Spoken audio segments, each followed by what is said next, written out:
The Saturday Brunch Film Review. I have to put something in context straight away. Timothy Spall spent 2 years learning to become Turner in the sense of being a painter, learning how to be a painter, so that he could actually do it for real. I mean, that in itself is incredible, just to start things off. But really, this film is about an incredible performance from Timothy Spall. I mean, well beyond anything I would ever expect. I don't understand how someone who is is so theatrical in his performance is able to deliver that without it becoming, uncomfortable to watch, or in a sense sort of over the top or melodramatic. I've seen some reviews describing him, and not in a bad way at all, like a warthog, and a lot of them describe the entire, and I think it's an epitome of the entire film really, and what they're trying to say about Turner. You have this, for lack of a better term, someone who acts really grotesque at times, and yet is as complete at odds with the community that he's in, and yet is probably one of their best representatives. I actually surprisingly found his character likable as well, which I've heard other people come away and hate him from it, even though he's Britain's best loved painter. Yeah, I just found it to be. I was surprised at how much I sort of enjoyed it. I thought to myself, this is not the sort of thing I'm drawn to when I watch films.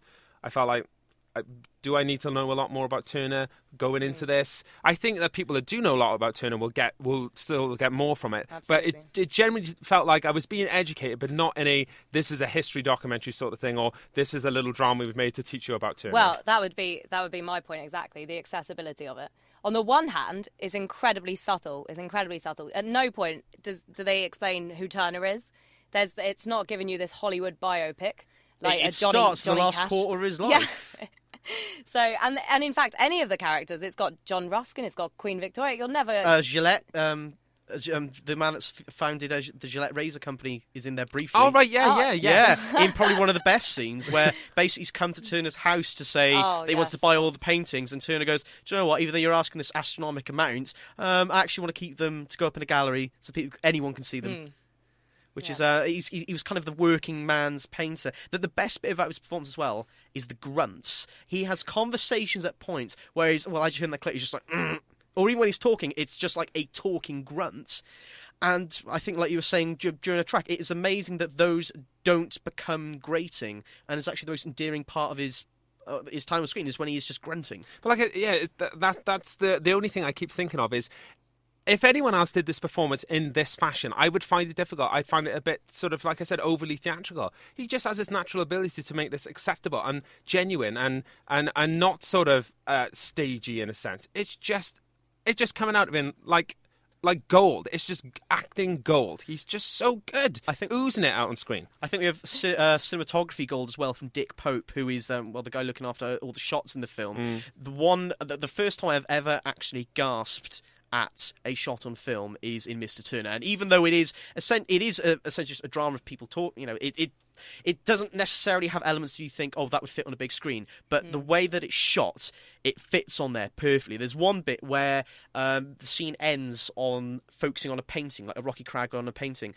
and then it just shifts into an actual cliff face and sweeps over across the landscape. I didn't notice the switch. I gasped and thought, oh my God, how did they manage that? I think the biggest challenge with the film is it's not like other biopics. It's not rock and roll. Nothing great particularly happens. We're watching him go about his day, even though he's a very, very interesting character. And I think I was surprised because that was my worry. I was worried it was going to be dull. And I was worried it was going to be dull for people that didn't like Turner. I went to see it because I love Turner. I always have. And what I've loved about Turner's paintings, even from when I first saw them, and I didn't even know how to say temporary. Not sure I still do. And I didn't know anything about Turner, but his paintings were just enjoyable. They're just enjoyable to look at, and that's what I got from this film. I did surprisingly found it incredibly enjoyable, and it was a long one as well. Yeah. It could have gone horribly wrong, but it was fat. And Timothy Spall absolutely carried it. The language, I thought you'd appreciate the Dickensian language. It was beautiful. One point I do just want to finish on quickly, I think Tom touched on it earlier, was I think that there are certain accessibility issues to this film, as in I think you do need to either have a degree in Turner or at least a quick gaze over his Wikipedia entry to fully understand everything that's going on. Like certain plot points get dropped. You're expected to just know certain events. Like there's a point where I think he does a painting by strapping himself onto a mast point. That doesn't go anywhere, but of course if you know your turn, you'll be like, oh, that was to paint that particular painting. And those scenes, unless you're into what he's done, they just kind of sit there and don't really go anywhere.